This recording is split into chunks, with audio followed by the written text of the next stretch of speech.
народ сегодня действительно един. И пасмурная погода ни для кого не помеха. Согревается здесь под зажигательные песни. Лучше узнать традиции каждого уголка России. В День народного единства устроить маленькое путешествие по стране, не двигаясь с места. Как же еще, если не через танец? Здесь вам и задорные армянские кочари, и кокетливые ачарули, и аварские девичьи.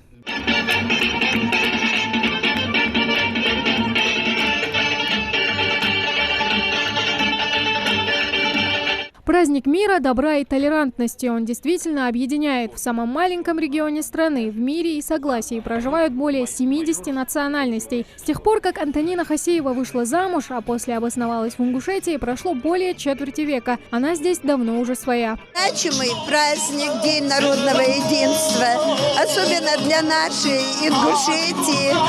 Я живу здесь 27 лет. И что мне хочется сказать, что ингуши – это самый замечательный народ. И в нашей республике действительно есть единство народа. У нас проживают люди разных национальностей. И все мы живем очень дружно и чувствуем большое взаимопонимание. Настоящие народные гуляния. Почуют гостей сегодня не только песнями и плясками. Нашлось здесь место и ярким гастрономическим впечатлением. Кавказский шашлык, узбекский плов и русский самовар с баранками. Голодным никого не оставят. Желающие попробовать национальные изыски выстраиваются в очереди. Одна из самых больших у мангалов, где готовят мясо. С пылу, с жару в такую погоду блюдо более подходящего придумать сложно. И наесться, и согреться. А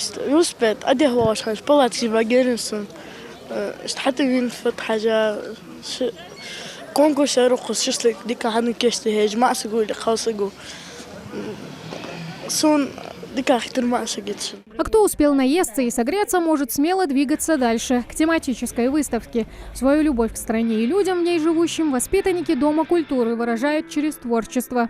В переднем плане, вот вы видите, это работа учеников Сагова Баудина. У него работы как рисуют дети, так и лепят. Это на самом деле глина и бронза. Все эти работы делаются только детьми. На заднем плане выставка тоже наших кружковцев. Это оригами, это бисероплетение, это вязание.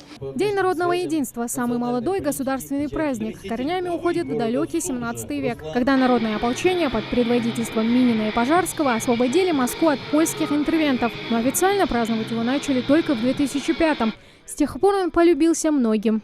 В непринужденной беседе общается, как бы людей это сближает.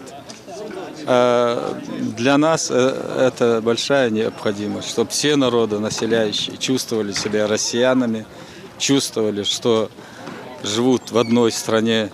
От единства всех народов, населяющих нашу необъятную страну, конечно, зависит дальнейшая судьба России.